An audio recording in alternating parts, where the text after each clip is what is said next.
تنقید اور تنقید کو سنا کیسے جائے، اسے برداشت کیسے کیا جائے اور جواب کیسے دیا جائے؟ اگر اس کو اینڈ پہ کچھ آپ کلام کرنا چاہیں تو ہم اسے کلوز کرتے ہیں۔ آخری بات جو ایک نئے نقطے کی بات میں بیان کر دیتا ہوں، وہ یہ کہ ہم سب کو اپنی زندگیوں میں کچھ لوگوں کو رول ماڈل بنانا چاہیے۔ یہ رول ماڈل جو ہیں یہ ہمیں ریفریش کرتے ہیں، ہم ان کی صحبت میں جیتے ہیں، یہ صحبت ہمارے علم، رویے، فکر پر اثر انداز ہوتی ہے۔ تو جو بڑے لوگ ہیں سوسائٹی کے، ان کے ساتھ جڑیں، ان کے ساتھ ایک مناسبت پیدا کریں، ان کی صحبت میں بیٹھیں، ان سے تعلق خاطر پیدا ہو، ان کے لٹریچر کو شب و روز پڑھیں۔ اس سے ایک ماحول پیدا ہوتا ہے۔ انسان جس کے بارے میں خود دین بتاتا ہے، قرآن بتاتا ہے کہ وہ جلد باز بھی ہے، بھول بھی جاتا ہے، اس کے اوپر شیطان کی طاقت اور حملے بھی ہوتے ہیں، نفس کے مسائل بھی اس کے ساتھ جڑے ہوئے ہیں، دنیاوی ضروریات بھی ہیں۔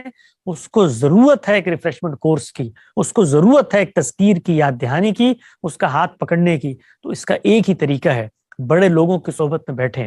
جب آپ بیٹھیں گے تو آپ کے سامنے بہت سارے معاملات ہو رہے ہوں گے، لوگ آئیں گے گالیاں دیں گے، لوگ آئیں گے برا بھلا کہیں گے، لیکن وہ کیسے خندر روئی سے، کیسے بردباری سے، کیسے تحمل سے، کیسے ماتھے پر شکن لائے بغیر، آنکھوں میں جل لائے بغیر مسکرا کر تنقید کریں گے۔ مجھے یاد پڑتا ہے، میں نے زندگی میں بہت سارے لوگوں سے ملا، ان سے سیکھا، لیکن ایک واقعہ ہے کہ جس نے میری زندگی پر اتنا غیر معمولی اثر ڈالا، اور وہ واقعہ کسی بہت بڑے عالم کا نہیں، ایک عام سے دائی کا ہے۔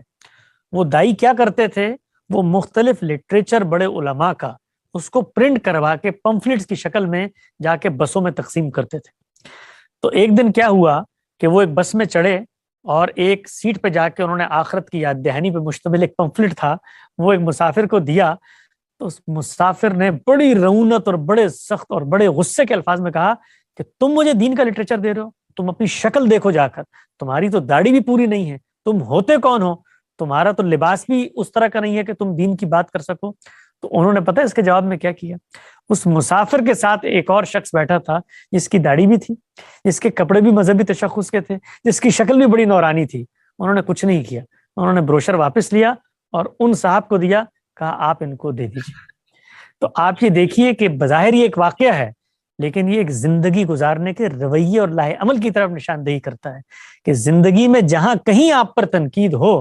میں کل پڑھ رہا تھا اکابر کا ظرف کہہ کر، شیخ الہند مولانا محمود الحسن صاحب دیوبندی علیہ رحمہ، بہت بڑے عالم ہیں۔ یہ پورا جو آپ کو دنیا میں آج ہمارے ہاں جو صوفیانہ روایت اور فقہی روایت کی مدارس کی ایک چین نظر آتی ہے، یہ دارالعلوم دیوبند کا فیضان ثمر ہے، اور وہ اس کے بانیوں میں سے ہیں۔ تو وہ کسی مجلس میں گئے اور اس مجلس میں ان کو لوگوں نے کہا کہ جی آپ کوئی واز کریں۔ تو انہوں نے کہا بھائی میں تو واز کرنا نہیں جانتا، آپ لوگوں میں سے کوئی کر رہے، لیکن کسی نے ان کو کھڑا کر دیا۔ اب وہ گفتگو کر رہے تھے تو انہوں نے ایک حدیث پڑھی، اور حدیث پڑھتے ہوئے انہوں نے کہا کہ یہ جو عالم ہوتا ہے یہ 1000 عابدوں، عبادت کرنے والوں سے زیادہ شیطان پر بھاری ہوتا ہے۔ تو انہوں نے اشدو کا ایک لفظ تھا، اس کا ترجمہ کیا بھاری ہوتا ہے۔ وہیں مجلس میں ایک اور عالم بیٹھے تھے، وہ کھڑے ہو گئے، انہوں نے کہا آپ خاک عالم ہیں، آپ نے لفظ کا ترجمہ بالکل غلط کیا ہے، اشدو کا مطلب یہ نہیں ہوتا بلکہ زیادہ نقصان دہ ہوتا ہے، آپ کو تو ترجمہ کرنا نہیں آتا۔ آپ کو پتہ انہوں نے اس کا کیا جواب دیا؟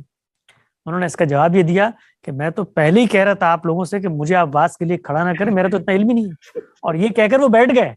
جب وہ بیٹھ گئے، مجلس ختم ہو گئی، تو مجلس کے بعد ان کا اس عالم سے مکالمہ ہوا، مذاکرہ ہوا۔ تو انہوں نے بڑی محبت سے اس طرز میں پوچھا کہ جی وہ میری غلطی تو ذرا مجھے بتا دیجئے کہ وہ میں نے جو اشدو کا ترجمہ غلط کیا تھا۔ تو انہوں نے اپنی دلیل دی، انہوں نے آگے سے ایک حدیث پڑھی کہ رسالت مآب صلی اللہ علیہ وسلم خود اپنے بارے میں فرماتے ہیں کہ جب وحی آتی تھی تو اس کے بعد گھنٹیوں کی سی آواز میرے کانوں میں بجتی تھی، اور اس کے بارے میں کہا کہ وہ تو اشد علیہ، کہ وہ تو میرے اوپر اتنی زیادہ بھاری ہوتی تھی۔ تو شیخ الہند مولانا محمود حسن دیوبندی نے ان سے کہا کہ یہاں پر بھی اشدو کا ترجمہ جو ہے آپ یہ کریں گے کہ نقصان دہ ہوتی ہے۔ تو ان عالم کو اپنی غلطی کا احساس ہوا، لیکن احساس کیسے دلایا انہوں نے؟ مناظرہ کر کے، ان کو ترکی بترکی جواب دے کے، ایگریسو ڈیبیٹ کر کے، ان کو بتا کے اچھا میرے علم پر حملہ آور ہوئے ہو، میں تمہارے علم کے بھی کلی کھولتا ہوں۔ نہیں، ایک رویہ۔